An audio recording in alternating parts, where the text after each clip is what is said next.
Tonight, Governor Gavin Newsom is in full campaign mode as it would appear a recall vote this fall is now inevitable. Tomorrow is a deadline for signatures to be turned in. Organizers of that effort say that they have more than the 1.5 million needed to qualify, and even the governor acknowledges it's likely to happen.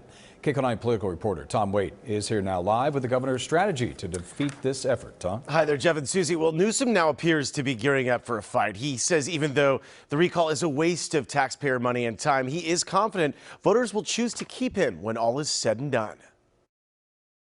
You have someone who's a proud member of the 3%ers. Governor Gavin Newsom on offense Tuesday, trying to cast the recall organizers as far-right extremists. A clear line of attack is taking shape. They're part of the 3%ers, the right-wing militia group, others that are devout conspiracy theorists. The people that are behind this are members of the 3%ers, the right-wing militia group, the Proud Boys. Anti-vaccine QAnon extremists. Newsom's PR campaign against the recall comes a day after he and state Democrats released a new ad fighting back against the effort. The governor also now acknowledging it's likely the recall organizers have the 1.5 million signatures they need. We're anticipating that they've got the signatures.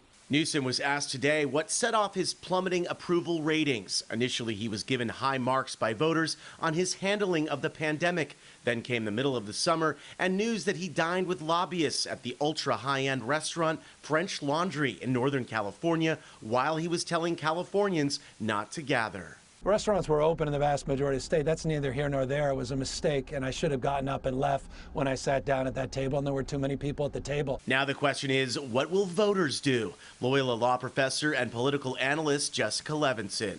He is really campaigning, and it shows you he absolutely thinks it's going to qualify, and he's worried that it might be serious. The more that Gavin Newsom can say that the recall effort is about President Trump and his supporters and right-wing extremists, I think the better it is for Governor Newsom. 12.6 million vaccines have been administered in the state of California.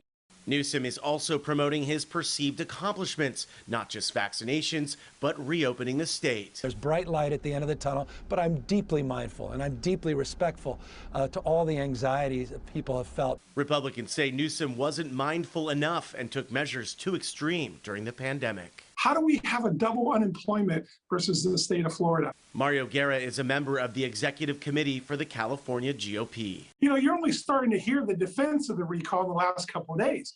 He's ignored it for 4 months. To call anybody that signed that a recall a right-wing conspiracy, it's just laughable because it's just not true. And you know what, though? Californians can see through that. Right now, the Secretary of State's office reports they have about 668,000 signatures verified. That was as of February 5th. The recall campaign says they have many more to turn in, and many others are currently being verified. And again, they are confident they will qualify, but it is the state that will ultimately report the final tally. Susie, back to you. All right, Tom, thank you very much.